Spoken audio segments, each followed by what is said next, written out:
Hello दोस्तों, मैं रेणु शर्मा आपका स्वागत करती हूँ अपने यूट्यूब चैनल पे जीनियस टेक सॉल्यूशन में। दोस्तों, हम सीजीएसटी चैप्टर 5 कर रहे हैं। ऑलरेडी हमारे सेशन चल रहे हैं, 2 सेशन हम ऑलरेडी ले चुके हैं। उसमें इनपुट टैक्स क्रेडिट का सेक्शन 16 एंड सेक्शन 18 हम ऑलरेडी उसमें कर चुके हैं। दोस्तों, इसको जानने से पहले अगर आपने मेरे चैनल को सब्सक्राइब नहीं किया है तो प्लीज सब्सक्राइब कीजिए, साथ ही बने बेल आइकन को प्रेस कीजिए ताकि आपको मेरी नोटिफिकेशन टाइम से मिल सके। और अगर आप जीएसटी में अपडेट होना चाहते हैं तो हमारे चैनल के साथ जुड़े रहिए, क्योंकि हम अपने चैनल पे धीरे धीरे सारे सेक्शंस के ऊपर वीडियो बना के अपलोड कर रहे हैं। अगर आप जीएसटी को जानना चाहते हैं तो सब्सक्राइब कीजिए हमारे चैनल को। दोस्तों, आगे बढ़ते हैं, एक बार क्विक रिवीजन कर लेते हैं। सेक्शन 16 में हमने क्या किया था। सेक्शन 16 में जो है eligibility and condition for input tax credit के लिए क्या क्या कंडीशंस होती हैं हमारी एज पर नॉर्मल प्रोविजन जो हम इनपुट टैक्स क्रेडिट का बेनिफिट लेते हैं। सबसे पहले तो हमारे पास इनवॉइस होना चाहिए एज पर सेक्शन 31। और नंबर 2 पे हमारा गुड्स हमें रिसीव हो गई हो और कॉरस्पॉन्डिंग सप्लायर ने हमारा उस पर जीएसटी पे कर दिया हो, और जो हमने आईटीसी लेना है उसके लिए हमने जीएसटी या टीपी फाइल कर दी, तभी हम आईटीसी का बेनिफिट ले पाते हैं। और हमने सेक्शन 18 किया था, जो आईटीसी लेने के हमारे स्पेशल सर्कमस्टांसेस हैं। ये सेक्शन 18 हमें बताता है। अगर आपको इनके बारे में जानना है तो आप हमारी अर्लियर वीडियोस देख सकते हैं, आपको क्लियरिटी आ जाएगी। आगे बढ़ते हैं आज के सेशन की तरफ, जिसमें हम करने वाले हैं सेक्शन 17 विद रूल्स। सेक्शन 17 है हमारा apportionment of credit and block credit. इसके जो रूल्स रहेंगे वो है रूल 38, 42 एंड 43। रूल 42 एंड 43 are the most important rules. तो बने रहिए हमारे चैनल के साथ और देखते रहिए।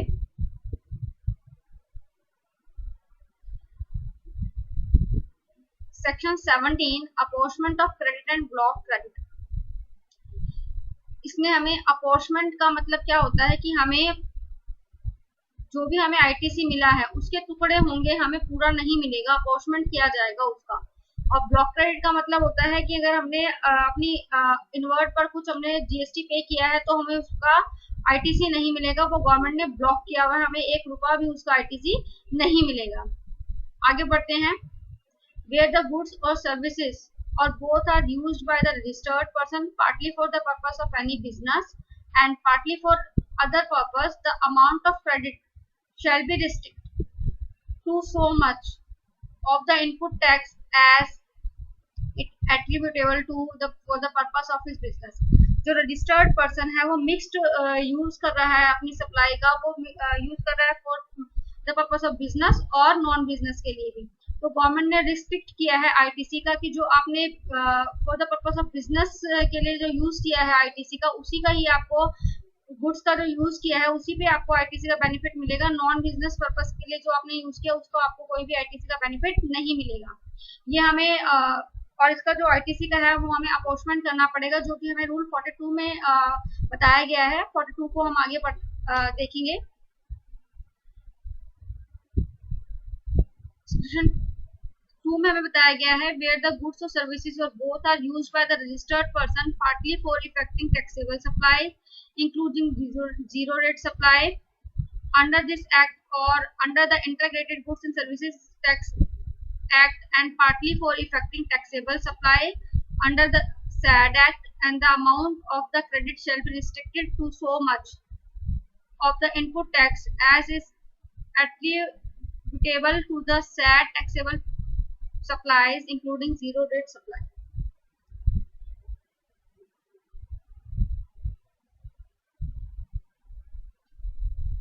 सेक्शन 2 हमें कहता है जो रजिस्टर्ड पर्सन है वो मिक्स सप्लाई कर रहा है।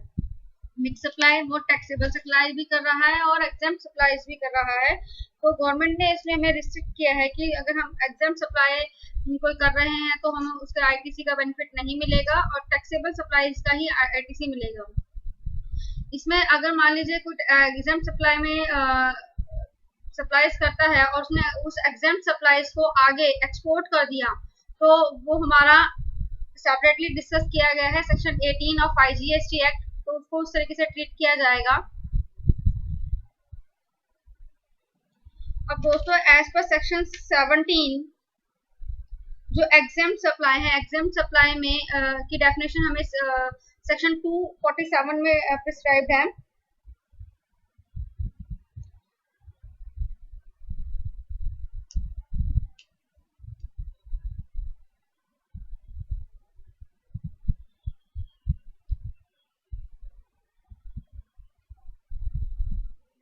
इसमें जो भी सप्लाई अगर एग्जाम सप्लाई कर रहा है तो हमें कोई आईटीसी नहीं मिलेगा, और नॉन एग्जाम सप्लाई पे ही हम आईटीसी ले पाएंगे। दैट मीन जो हमने टैक्सेबल सप्लाई करी है उस पे ही हमें आईटीसी का बेनिफिट मिलेगा। ये रिस्ट्रिक्ट किया गया है गवर्नमेंट के द्वारा। और सेक्शन 17 सेक्शन 3 में हमें बताया गया है the value of exempt supply under subsection 2 shall be such as may be prescribed and shall include supply on which the recipient is liable to pay tax on reverse charge basis, transaction in securities, sale of land and such. To close B of paragraph 5 of schedule 2 sale of building। दोस्तों इसमें हमें बताया गया है कि जो subsection 2 में जो हमें एग्जाम सप्लाई दी गई है उसको तो हम मानेंगे ही। जो सबसेक्शन 7C में जो बताया गया वो भी हमारी एग्जाम कैटेगरी में आएगी। जैसे रिवर्स चार्ज है, रिवर्स चार्ज रेसिपिएंट पे करता है और उसका ही बेनिफिट ले लेता है आईटीसी का। और इसमें बताया गया ट्रांजेक्शन ऑफ सिक्योरिटी, सिक्योरिटी को ना तो हमारा गुड्स माना गया है ना ही सर्विसेज माना गया है, तो ये भी हमारा एग्जाम्प्ट होगा। और sale of building, sale of building जो है एज पर शेड्यूल 3 उसको जीएसटी के दायरे में नहीं रखा गया है।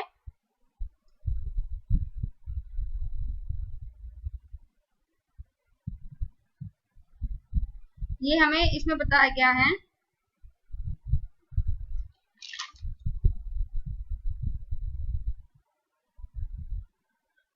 अब हमारे सेक्शन 17 के पर्पज से जो एग्जाम सप्लाईज हो गई वो हमारी 6 एग्जाम सप्लाईज हो गई। एक बार देख लेते हैं। नील रेटेड नंबर 1, नंबर 2 हमारा नॉन टैक्सेबल सप्लाईज, नंबर 3 हमारा एग्जाम सप्लाईज और RCM, then securities and then land and building. अब हमारा नील रेटेड जिसमें हमारा कोई टैक्स नहीं लगता है। नॉन टैक्सेबल सप्लाईज में हमारी कौन सी सप्लाईज आती हैं, जो कि हमारी अल्कोहल से है और पेट्रो प्रोडक्ट्स जो है जिसपे हमारा जीएसटी अभी एप्लीकेबल हुआ ही नहीं, जीएसटी के दायरे से बाहर है। हालांकि उनपे वैट और जो भी सर्विस टैक्स वगैरह लगते हैं वो एप्लीकेबल हैं अभी भी, जो पहले लगते थे।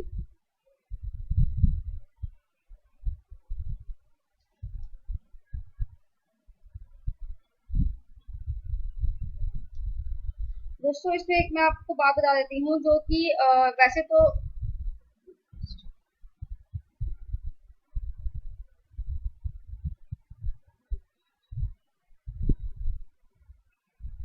जो हमारे पास एक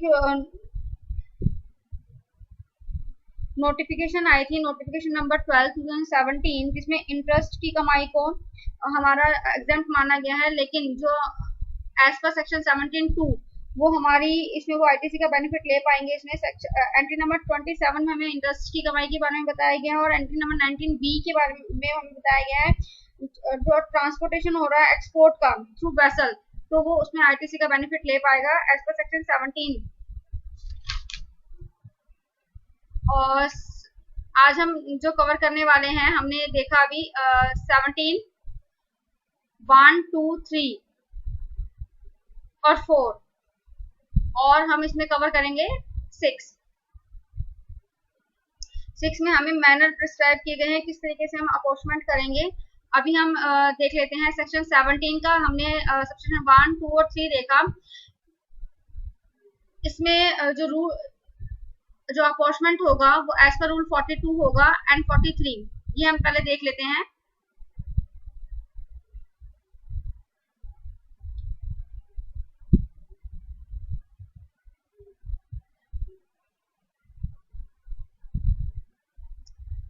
सबसेक्शन 3 की एक्सप्लेनेशन दी गई है। For the purpose of this subsection the expression the value of exempt supply shall not include the value of activities on transaction in specified schedule 3 except the specified in para 5 of the schedule 3। Schedule 3 में हमें बताया गया है कि अगर जो cell होती है लैंड एंड बिल्डिंग की, अगर हम अंडर द कंस्ट्रक्शन कर लेते हैं तो वो हमारे सर्विसेज के दायरे में आ जाती है और उस पर जीएसटी एप्लीकेबल होता है। उसको छोड़कर जो शेड्यूल 3 में है वो हमारी एग्जाम्प्ट मानी जाएगी। अगर हम कंप्लीशन में जो लैंड या बिल्डिंग की कोई ट्रांजेक्शन करते हैं तो वो जीएसटी के दायरे से बाहर है, उसमें स्टैंप ड्यूटी हमारी लगती है, ये इसमें हमें बताया गया है। दोस्तों हम अब कर लेते हैं रूल 42। रूल 42 में हमारा मैनर्स बताए गए हैं, किस तरीके से हमारा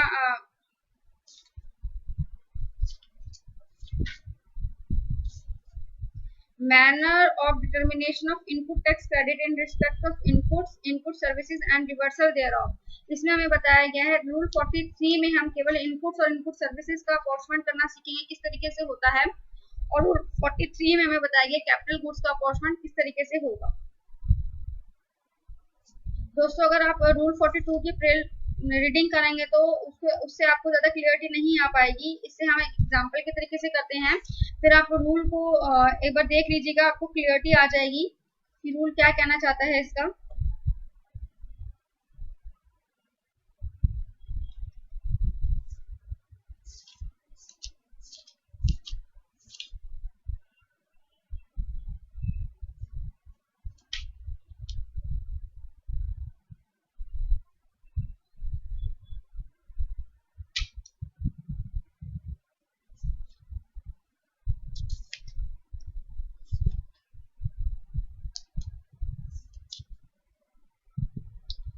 दोस्तों एक रजिस्टर्ड पर्सन है, उसकी उस पे हमने क्वेश्चन बनाया है जिसमें इसकी जो टोटल अवेलेबल आईटीसी बताया गया है, इसमें 2 लाख रुपए बताया गया है। जो ITC related use for supplying of goods of non business purpose इसमें 25,000 रुपए बताया गया है, और आईटीसी जो related to goods use for supplying of exempt goods के लिए 40,000 रुपए बताया गया है, और जो एज पर सेक्शन 17(5) ब्लॉक है उसका 10,000 वैल्यू दी गई है, और ITC exclusive related to taxable supply हमारा 1 लाख रुपीज दिया गया है। ये हमारा क्वेश्चन है। मैं इसमें जो फिगर्स हैं सीजीएसटी की पढ़ रही हूँ, एसटी और आईजीएसटी के लिए भी सेम ही हमारा प्रोसेस रहेगा।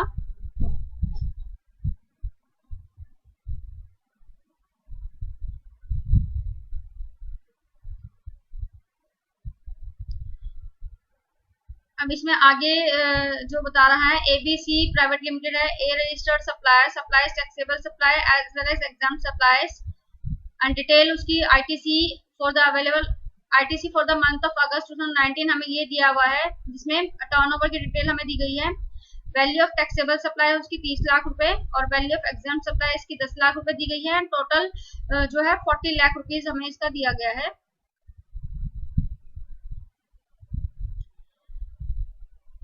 दोस्तों हम इसका सोल्यूशन देख रहे हैं किस तरीके से होगा। टोटल आईटीसी को हम डिनोट कर रहे हैं टी से, जिसमें जो कि हमें 2 लाख रुपए दिया गया है, इसमें से हम माइनस कर देंगे नॉन बिजनेस के लिए जो हमने आईटीसी लिया था, उसको हमने T1 नाम दिया है, उसको हम इसमें से माइनस करेंगे 25,000 रुपए, और आईटीसी जो हमने एक्सक्लूसिव यूज किया था फॉर एग्जाम्प्ट के लिए वो हमारे लिए एलिजिबल नहीं है, तो इसलिए हम इसको माइनस करेंगे, और इसको हमने नाम दिया T2, हो गया हमारा 40,000 रुपए। और जो ब्लॉक हमें किया था T3 ब्लॉक आईटीसी था जो हमारा एज पर सेक्शन 17(5) वो है 10,000 रुपए, इसको माइनस करने के बाद इसको लेस कर देंगे टी में से T1, T2 और T3 लेस करने के बाद जो आएगा 1,25,000 आ गया, जो कि हमारी C1 आ गया, जो हमारा आईटीसी क्रेडिट लेजर में शो करेगा, और इसमें से हम लेस कर देंगे जो आईटीसी हमारे पास था, जो क्वेश्चन में हमें पहले दिया हुआ है टैक्सेबल वैल्यूज पे जो आईटीसी जिसके लिए एलिजिबल थे वो है हमारा 1 लाख रुपए, उसको हमने माइनस कर तो कॉमन आईटीसी हमारा आ गया C2। अब कॉमन आईटीसी में से हम अपॉर्चमेंट निकालेंगे कि जो हमारा आईटीसी इनएलिजिबल बनता है। अब इसमें से हम D1 निकालेंगे। D1 निकालने में क्या फॉर्मूला रहेगा, एग्जेम्प्ट गुड्स की टर्नओवर और टोटल टर्नओवर। एग्जेम्प्ट गुड्स की टर्नओवर हमारी दी गई थी क्वेश्चन में 10 लाख रुपीज, 10 लाख रुपए में से हम डिवाइड करेंगे उसको 40 लाख से, और मल्टीप्लाई कर देंगे 25,000 से, जो कि हमारा C की वैल्यू आई थी। कॉमन आईटीसी जो हमारा आया था उसको कैलकुलेट करने के बाद हमारा आ जाएगा D1 6,250 रुपए। और जो नॉन बिजनेस के लिए जो निकालना है हमें, नॉन बिजनेस के लिए इमोशनल जो रेट दिया हुआ है, गवर्नमेंट नोटिफाइड किया हुआ 5% किया गया है, इसको हमें कैलकुलेट नहीं करना है टर्नओवर के हिसाब से, सीधा सीधा हमें इसको कॉमन आईटीसी में 5% उसका निकालना है, यानी कि 25,000 का हमने अगर हम 5% निकालेंगे तो हमारा आ गया 1250 रुपए। अब जो हमारा नेट एलिजिबल आईटीसी आ गया C3, वो आ गया 17,500 रुपए। इसको अब हमें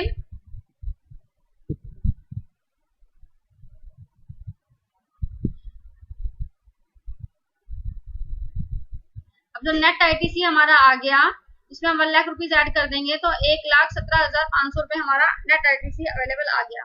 दोस्तों ये हमने जो D1 और D2 निकाले हैं, इसको हमें रिवर्स करना है। ये हम हर महीने रिवर्स करते जाएंगे। ये हमने अगस्त की कैलकुलेशन करी है, इसी तरीके से हम अगस्त, सितंबर, नवंबर आगे कैलकुलेशन करते रहेंगे एज पर द टर्नओवर।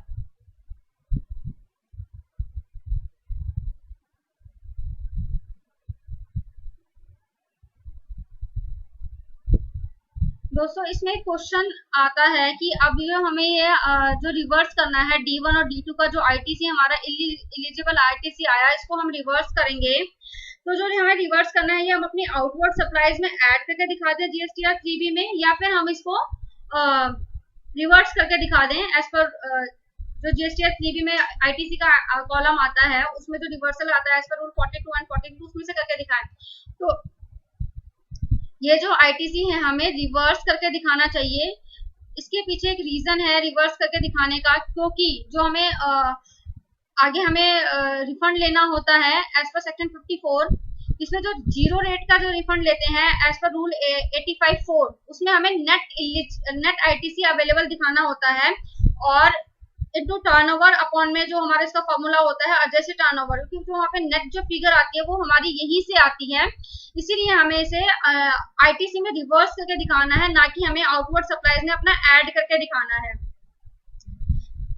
तो दोस्तों इसी तरीके ये हमने अगस्त की कैलकुलेशन करी है, आप इसी तरीके सितंबर, अक्टूबर, पूरे मंथ, पूरे ईयर की आप कैलकुलेशन करेंगे। ईयर कैलकुलेशन करने के बाद आपका जो सितंबर आएगा उस पर आपको फाइनली दोबारा कंप्यूट करना है, क्योंकि एज पर लॉ इसे माना जाता है कि हम ये प्रोविजनली जो है हमने इसका रिवर्सल किया है। साल खत्म होने के बाद जो सितंबर आएगा उस पर हमें फाइनल कंप्यूटेशन करनी है, और फाइनल कंप्यूटेशन जो करनी है हमें, उसमें जो हमें D1 D2 हमें दोबारा निकालने पड़ेंगे, क्योंकि जो हमने अभी जो निकाली है वो हमने मंथली टर्नओवर के बेस पे निकाली है। बाद में हम उसका पूरे साल के टर्नओवर लेके निकालेंगे तो हो सकता है कुछ डिफरेंस आए। तो जो डिफरेंस आएगा, अगर मान लीजिए वो डिफरेंस हमने एक्सिस पे कर दिया है तो हम उसे रिबुक कर लेंगे, अपना आईटीसी दोबारा ले लेंगे। अगर हमने मान लीजिए कम आईटीसी पे रिवर्स किया है तो हम उस आईटीसी को एडिशनली हमें उसको पे करना पड़ेगा विद इंटरेस्ट, 18% इंटरेस्ट। तो इसीलिए हमें दोबारा से करना होता है कैलकुलेट। ये था रूल हमारा 42। आई होप दोस्तों आपको रूल 42 समझ में आया होगा। अगर आप प्लेन रीडिंग करेंगे इस रूल की तो आपको सारी चीजें क्लियर हो जाएंगी। अगर आपको कोई भी डाउट लगता है तो आप हमसे कमेंट सेक्शन में पूछ सकते हैं। अब हम दोस्तों करेंगे रूल 43। रूल 43 हमारा जो होता है वो कैपिटल गुड्स के रिवर्सल में होता है।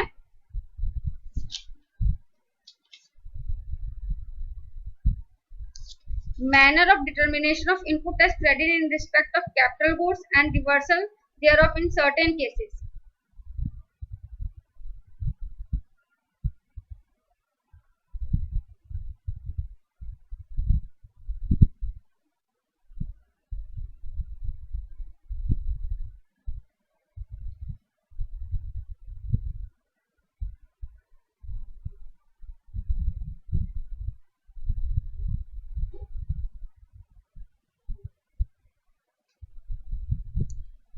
दोस्तों इसमें हमें जो रिवर्सल करना है वो कैपिटल गुड्स का रिवर्सल करना है। इसमें आप देख सकते हैं दोस्तों, जो हमें कैपिटल गुड्स की जो लाइफ हमें as per GST law prescribed है वो 5 ईयर प्रिस्क्राइब्ड है। 5 साल तक 5 साल की लाइफ हमें कैपिटल गुड्स की दी गई है। जो हम आईटीसी का बेनिफिट लेते हैं दोस्तों, तो आईटीसी का बेनिफिट तो हम सारा बेनिफिट ले लेते हैं हमें एक साथ। जो हमें इसका फिर रिवर्सल करना पड़ेगा वो हमें रिवर्सल करना पड़ेगा 60 मंथ्स में, अलग 5 साल में हमें उसको रिवर्स करना है टुकड़ों में धीरे धीरे। तो वो जो हमें रिवर्सल करना होगा वो हमें विद इंटरेस्ट करना होगा। विद इंटरेस्ट इसमें जो रहेगा वो 18% इंटरेस्ट रहेगा एज पर लॉ।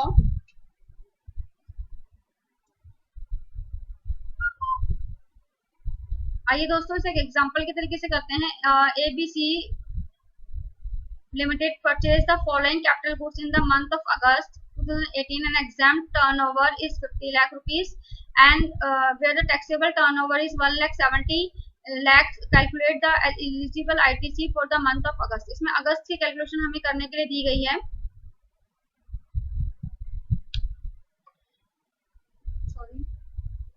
इसमें कैपिटल गुड्स हमें 3 तरह की कैपिटल गुड्स दिखाई गई हैं। एक कैपिटल गुड्स है हमारी जिसका अमाउंट है टैक्स का 18 लाख रुपए और वो फुल्ली टैक्सेबल है। इसको जो पर्पस है वो फुल्ली, इसके लिए हम आईटीसी के लिए फुल एलिजिबल होंगे, हमें 100% आईटीसी इसका मिल जाएगा।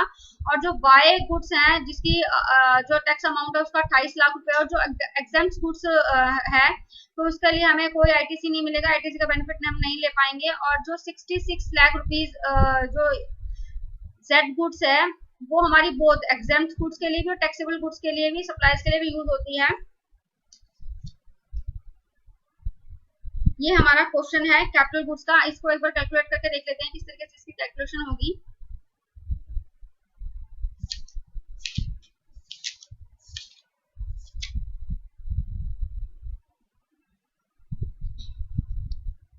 इसमें दोस्तों हमने पढ़ा जो एक्स गुड्स थी, कैपिटल गुड्स थी हमारी, वो टैक्सेबल गुड्स थी तो यानी कि उसका 100% आईटीसी हम अवेलेबल ले सकते हैं। और जो वाई गुड्स थी वो फुल्ली एग्जेम्प्ट गुड्स थी तो उसका आईटीसी का बेनिफिट हमें नहीं मिलेगा। और जो जेड गुड्स थी वो बहुत दोनों पर्पसेस के लिए यूज हो रही थी, एग्जेम्प्ट के लिए भी टैक्सेबल के लिए भी, तो हमें इसके लिए 100% आईटीसी मिल जाएगा। अब हम देखते हैं कि Z की कैलकुलेशन किस तरीके से, अपॉर्चमेंट किस तरीके की, क्योंकि जो हमारी X गुड्स थी वो तो 100% टैक्सेबल हो रही थी उसका, तो हमें उसका 100% आईटीसी मिल जाएगा, दैट मीन 18 लाख रुपीस। और एग्जेम्प्ट गुड जिसका हम आईटीसी जो 28 लाख का, हमें से कुछ कैपिटल गुड्स का कुछ बेनिफिट नहीं मिलेगा। और अब इसकी कैलकुलेशन देखते हैं। Z कैपिटल गुड्स है तो उसकी कैलकुलेशन किस तरीके से होगी, क्योंकि वो दोनों पर्पसेस के लिए यूज हो रही है, टैक्सेबल के लिए भी और एग्जेम्प्ट के लिए भी।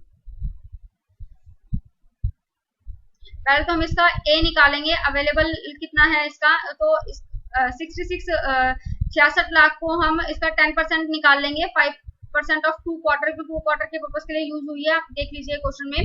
तो इसकी जो आ गई 59,40,000 रुपए हमारा इसका ए आ गया, अवेलेबल आ गया। अब इसका हम टाइम निकालेंगे, टीएम मतलब मंथ का हम निकालेंगे इसका। तो हम इसको 59,40,000 को हम 60 से डिवाइड कर देंगे क्योंकि 60 मंथ से तो 99,000 हमारा आ गया। और अब हम इसका रिवर्सल निकालें, कितना रिवर्सल हमारा बनेगा, तो 99,000 को हम जो इसकी थी जो टर्नओवर हमें दी गई थी इसमें,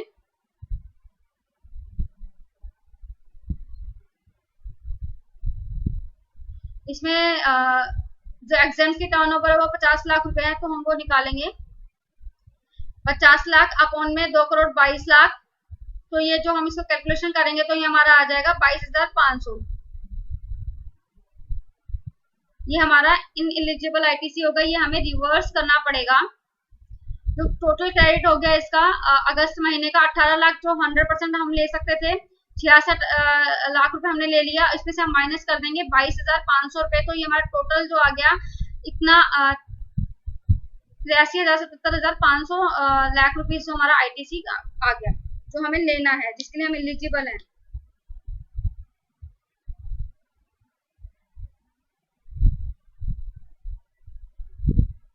ये हमारी कैलकुलेशन थी for the capital goods. I hope आपको कुछ समझ में आया होगा। अगर कोई डाउट है आपको तो आप मुझसे कमेंट सेक्शन में पूछ सकते हैं।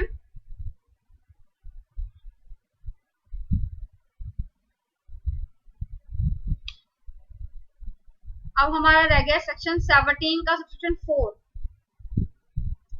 इसमें हमें बताया गया बैंकिंग कंपनी और a financial institution including a non banking financial company engaged in supplying services by the way of accepting deposit, extending loans in advance shall have the option to either comply with the provision of section 2 and or avail of every month an amount of equal to 50% and of the eligible input tax credit on inputs, capital goods or input services in the month and the lapse shall be lapsed, provided that the option once exercised shall not be withdrawn during the remaining part of the financial year, provided further that the restrictions of the 50% shall not apply to the tax period on the purpose made by the one registered person to another registered person having the same permanent account number। ये जो हमारा section 17(4) है, ये only for banking company और financial institution के लिए है। ये बेनिफिट अदर किसी और को नहीं दिया गया है। इसमें हमें बताया गया है कि ये जो है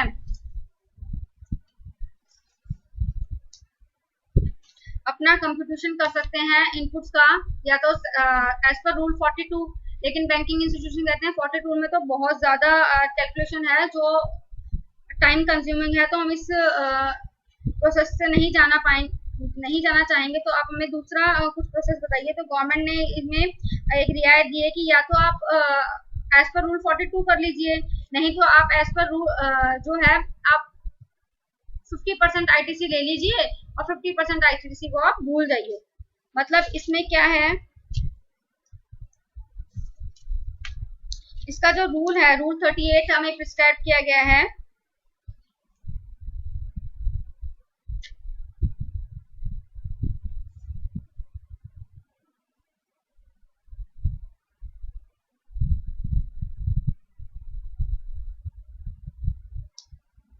क्योंकि जो बैंकिंग इंस्टीट्यूशन होते हैं उनकी बहुत सारी ब्रांचेस होती हैं। अगर वो अपनी सेम ब्रांचेस से कोई इनपुट्स ले रहे हैं, इनपुट सर्विस या इनपुट्स कुछ ले रहे हैं, तो उसको 100% आईटीसी ले सकते हैं।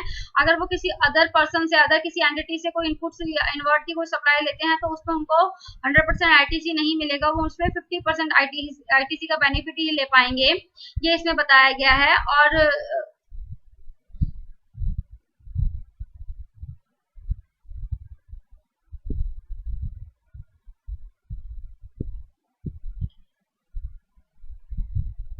इसमें प्रोविजो ऐड किया गया है। जो भी स्कीम ऑप्ट करना चाहते हैं, या तो ये 40 एज पर रूल 42 अपनी कैलकुलेशन कर लें, या फिर 50% जो भी इनका प्रोविजन दिया हुआ है उस प्रोविजन के अकॉर्डिंग करें। और जो इन्होंने जो भी स्कीम इन्होंने ऑप्ट की है वो with in the financial year वो इससे विड्रॉ नहीं कर सकते। इनको ये जो स्कीम है इनको पूरे साल वही चलानी पड़ेगी, नेक्स्ट ईयर में ही ये कुछ चेंज कर पाएंगे। ये था हमारा सेक्शन 17(4) जो कि हमारा बैंकिंग और फाइनेंशियल इंस्टीट्यूशन के लिए था।